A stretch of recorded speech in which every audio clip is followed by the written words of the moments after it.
I will tell you some things about how to speed up the data import. There are a lot of aspects. We will not go into all of them. They are all at least public. Whether they are known or not is probably yeah, very individual, but let's go quickly through them. That was the wrong one. This one. Also, please close your eyes for a second. I need to go to the first slide. So, how to speed up your data import. So we all roughly know, I hope, what a data importer is and how it is constructed. Like, what are the basic building blocks of this data importer?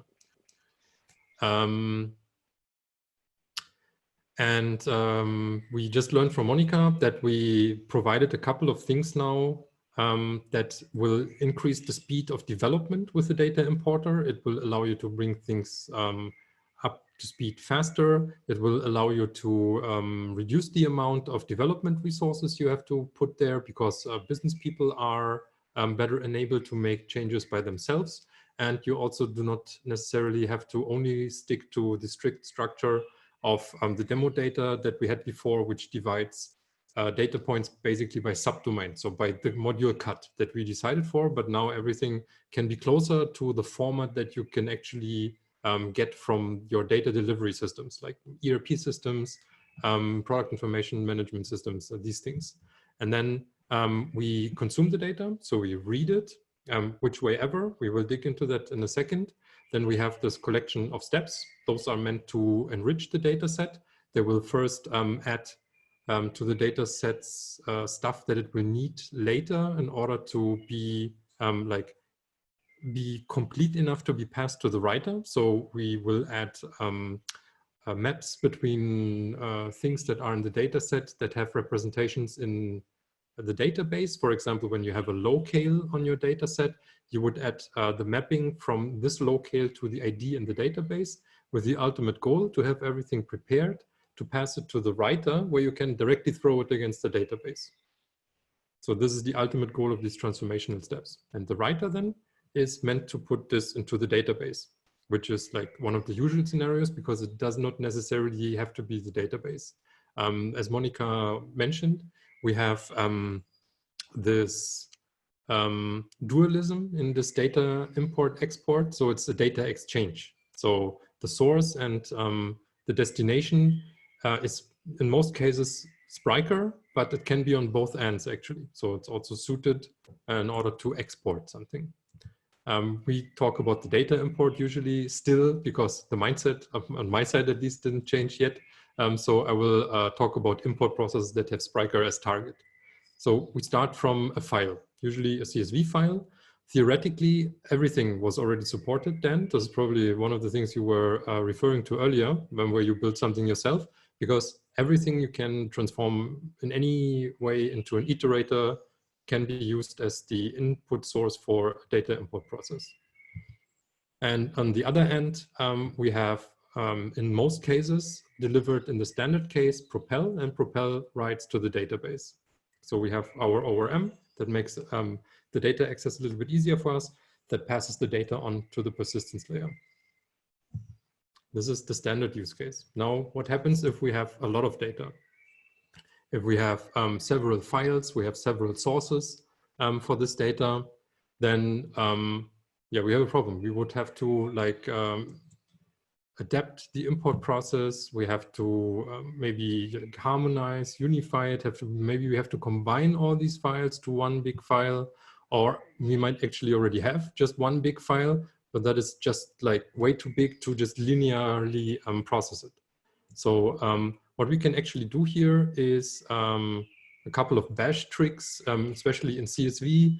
We could probably cut out portions, always keeping in mind that we have to preserve the header line for the fields, or we can do some other kind of pre-processing, all with the goal of reducing the amount of data that is processed in one step, and then trying to somehow have several processes in parallel that consume whatever we have here.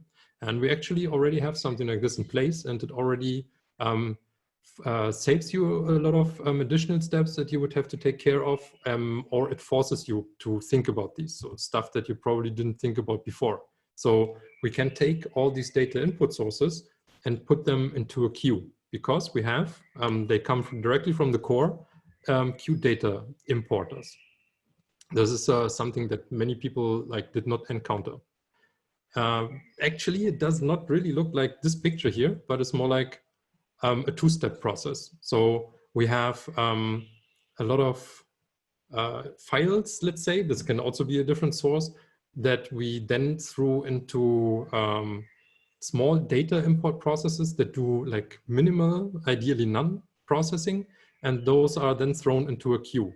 And in the second step, the reader is then reading the data from the queue. So we have this process, we have input, we have output. So the reader reads usually from CSV files, can also be other files, or actually anything that you can transform into an iterator.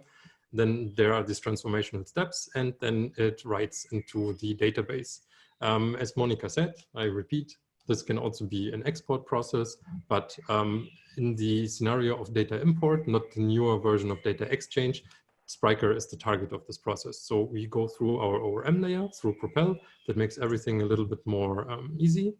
But we might get problems when we have a lot of data. We might have a lot of files, or we might have like big files that we have to import, and going linearly through that is just not like, even from consumption, not fast enough. Because even when you go through a CSV file in a linear way, this is very fast. But then when you add a little bit of latency for every record for processing, this might create a bottleneck very soon. Well, depending on how much data you have and how complex this data actually is, how much post-processing you have to do. So what you can do on the side of the reader here is going to the, and here was the thing where it's probably important that you can see something, to the queue data importer that you will also find in the documentation. So I have most of my knowledge here from a couple of presentations and from the documentation. So this is actually a two-step process. It does not directly throw the data in the queues and then it just processes it, but you have like a collection of importers that can also be distributed over nodes, depending on where you put the files or whatever source you have there. And those will write the data in the queues. So they will basically be like harmonized. So they're in one place, and then they can now be consumed in one rush. This will have another advantage when we go to the other side, because this queue data importer is usually combined with the second step, or the writer component that I will show you after this. So what you have here is then a lot of data in the queues, and these will then be processed by the reader. And also here, in order to not lose any messages, we need like a feedback channel. That means the reader, or like the writer rather, so the whole data importer, like you will find it in the data import business factory, needs to have a way to mark a data set as being successfully passed to the persistence mechanism, to the database, so that we can send an acknowledge message to the queue. Otherwise, when something goes wrong, the queue will either forever keep it or it will delete it, although it was not processed. So we need this one here. Then we also have a couple of things that we can take care about inside of the steps. For example, when we need to fetch data from the database, for example, this mapping between the locale ID and the locale name, then we should cache this somehow. So, but this works most of the times out of the box. I will not go deeper into this. They are probably, depending on the use case and the type and structure of data you have to transform, I guarantee you we will find ways to improve this as well, should this be the bottleneck. More importantly, we have these writers that out of the box from all of our demo shops come with Propel. Propel has a couple of downsides. So this is not going to be a Propel rant. I can do Propel rants any other day if you want. But this is by design by any ORM, because ORMs are usually built for flexibility, for a plethora of use cases, and for convenience. So they are by no means designed for performance. This means that we have to swap it out for something. And internally, we usually call these the CTE, Common Table Expression Writers. And those are batch operating writers. and they have a little bit of a different structure in terms of how they're like communicated to, and yeah, how they are structured. And there are a couple of specific things that I will address now. So first of all, we work with raw SQL here. This should be a relief for everyone who wants like really performant processes, because you cannot get anything that is faster than the stuff that directly operates on the database. This, however, is a trade-off, and everyone should be always aware of this. So we can always go here and say, yeah, feel faster, blah, blah, why didn't we do that from the first place? One is extensibility, there's readability, which goes hand in hand with maintainability, testability. There are a lot of things that you like sacrifice in order to get this performance here. Plus a vendor lock-in. This is also the reason why we cannot like deliver these specific writers with the demo shops, for example. So you will find examples in the Spryker shop suite in this class here, but they contain Postgres SQL specific syntax. And as you know, we are also always compatible with MySQL. And we have to, that's a promise, because there are a lot of companies that also have to stick with MySQL for one reason or another. That's a discussion for another day. And until version 8, MySQL did not support common table expressions. So many places, and we will analyze this query here in a second, so you don't have to like try to stare at your screen. These common table expressions are usually referred to as with statements. So the syntax, I think, in MySQL from version 8 is very close. But even if we are, since we are using CTE as the short form for these writers, this is not necessarily the most important thing here. The most important thing about these writers is that we can pass arrays to Postgres as parameters, because we want to operate on potentially huge amounts of data here per batch. And when we imagine we have like 100,000 data sets, that's probably already too much. So let's say we have 10,000 data sets and we have 7 data points in each. We have a name, a description, I don't know, the short code, an SKU, something like this. Then we have already 70,000 data points.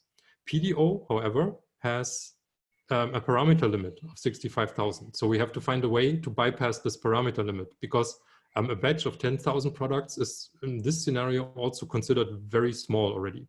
So we want to have like at least 10 times as much data inside there. And Postgres allows us to pass arrays into PDO. And each of these array represents one of these data points. So we have one array for the name, one array for the SKUs, one array for the descriptions. So for 7 data points in our data structure, we only have 7 parameters here. And there probably is somewhere a limit on what amount of data you can actually pass to Postgres through PDO. I have yet run into it. I don't know, it's huge. So if we are just talking about product data, this should be more than good enough here. So, and this unnest data, in case of JSON, it's a little bit different. You will also find examples for this, allows us to unpack these array parameters and create a temporary table that is then, with these common table expressions, these with statements, kind of a temporary table that is only valid in the context of this query. It's extremely fast. And you can refer to the array you create here in all subsequent arrays. And these common table expressions, you can cascade. And you can always refer to all of the prior common table expressions. That means that with this temporary table we can create here, we can then go and check, does a logical identifier that is somewhere in our data, like something like the SKU or the category key, something like this, does this already exist in our database? If yes, then it's an update and we run an update query. If it does not already exist, then we run an insert query. Why don't we do something that in MySQL, I think it's called a replace into, and in Postgres, it's called an upsert. There's a longer article in the Postgres documentation about this. You will always go to the sequence and you will reserve the next possible ID. And then you will check whether you actually need it or not in case of an upsert. That means, and if you don't need it, you just discard it. Still, the sequence will like blow up when you do a lot of these processes where you constantly check, do I actually need it? Do I actually need it? Do I actually need it? We by no means claim that this here is already the highest level of optimization you can achieve. This is a good first step. And somewhere in the community Slack, there were already suggestions to improve this. I did not check these. I know that this here works because this was originally something that was done on a project that I worked on.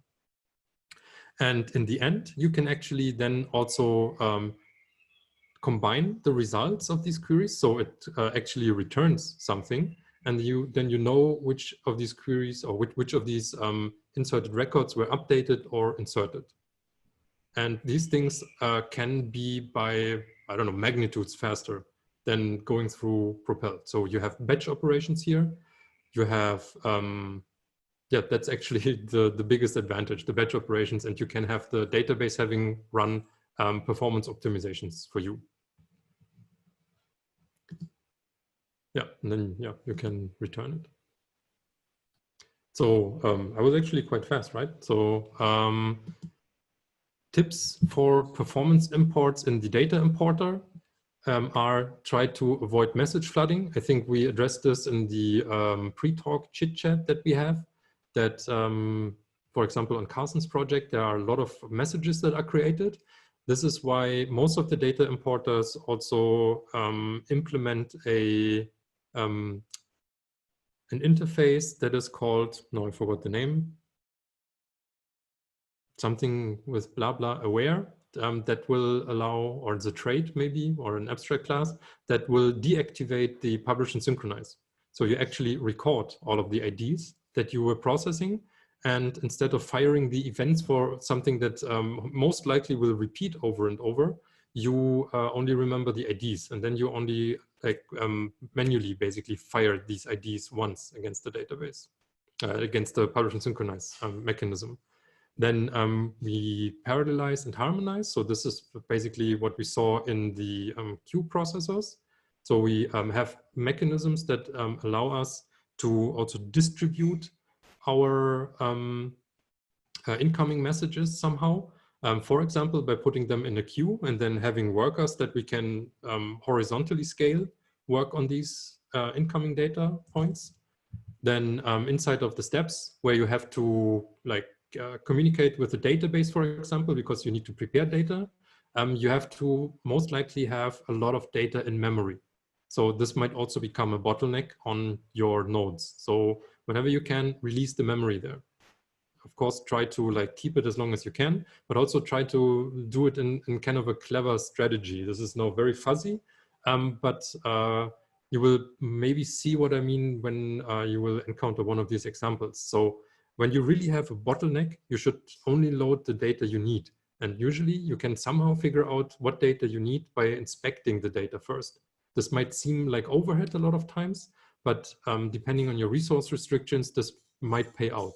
So keep an eye on memory. Instead of release memory, let's us call this keep an eye on memory. And then the writer is actually the one where you can potentially have most impact, because when you take the ORM out of the equation, you already won a lot, because by the way the ORM is designed, it's observing a lot of the internal things that are going on.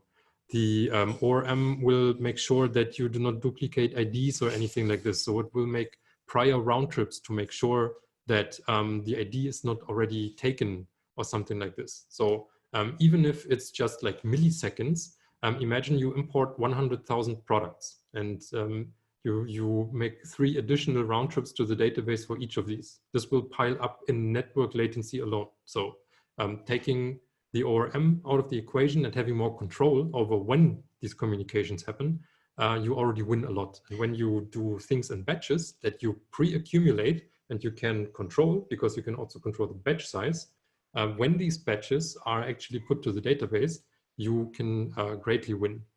The documentation also mentions you should not go through facades. If you must, because there's logic inside, make sure that it's as lightweight as possible.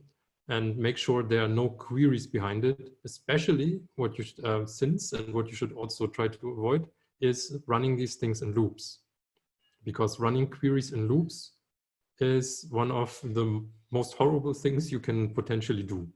So even if you like need to fetch or need to execute something, try to pre-accumulate the data, which is basically also the fundamental concept of this whole thing, and then go with this accumulated data to the database and tell it to operate on your whole batch. Yeah, that's also the third point here, operate in batches.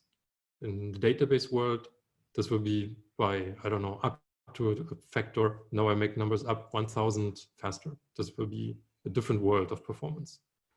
And leverage your vendor specifics. If you really go for performance, look what your database actually offers you there. This is also one of the reasons why when you really are in a situation where you are like willing to sacrifice these other things like readability, that from the Spryker point of view should actually be paramount, but sometimes it's just not possible another way.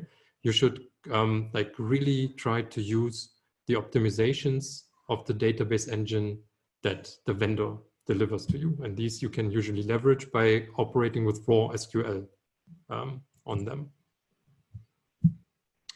Yeah, ultimately, it's again, you have to find the right trade-offs for your data. And this actually should be extended to for your project, because the data is not the only factor in there. You have to see how many people you have to work on this, how frequent maybe the people who work on this change, how long it might take to onboard people on your specific solutions, because, and this is also something I usually say in my other workshops, you should not pile up clever solutions. The more clever a solution is, the more difficult it will be for the next person to understand. Also like a standard learning of computer science. So try to find the right trade-off for your data and your project. This is actually it for this one here. Yeah, I hope that the message comes clear. So I showed you that we have the opportunity to influence the performance in the reading through, for example, the Q importers. There are other ways, and there are also ways that you can put on top beyond Spryker. We did not dig too deep into optimizations we can do inside the enrichment steps. And the most important thing is probably switching to batch operations during writing processes. There is in the documentation that I mentioned here also a section about how to use this for publish and synchronize. There's probably something that we can convince someone to talk about. It's in the documentation. Maybe someone wants to try it on his project and find out. So also publish and synchronize can benefit from these batch writing processes. Yeah, that's it from the topic, speed up your data import.